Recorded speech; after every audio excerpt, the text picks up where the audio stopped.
விருதுநகர் மாவட்டம் ராஜபாளையத்தில் நச்சாடை தவிர்த்தருளிய சுவாமி கோவிலில் உண்டியல் திருட்டை தடுக்க முயன்ற இரவு காவலர்கள் இருவர் வெட்டி கொலை செய்யப்பட்ட சம்பவம் பெரும் அதிர்ச்சியை ஏற்படுத்தியுள்ளது.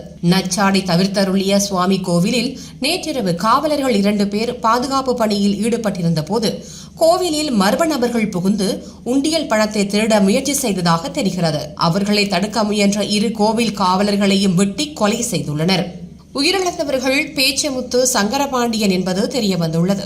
கோவில் காவலாளிகளின் உடல் மீட்கப்பட்டு பிரேத பரிசோதனைக்காக விருதுநகர் அரசு மருத்துவமனைக்கு அனுப்பி வைக்கப்பட்டுள்ளது. கோவில் உண்டியல் சேதமாகி இருப்பதால் மர்ம நபர்கள் கொலை செய்துவிட்டு தப்பி ஓடியிருக்கலாம் என சந்தேகிக்கப்படுகிறது.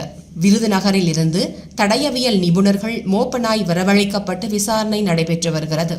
மேலும் சம்பவ இடத்தில் இருந்த சிசிடிவி காட்சிகளையும் போலீசார் கைப்பற்றி அக்கம் பக்கத்தில் உள்ளவர்களிடம் விசாரணை நடத்தி வருகின்றனர்.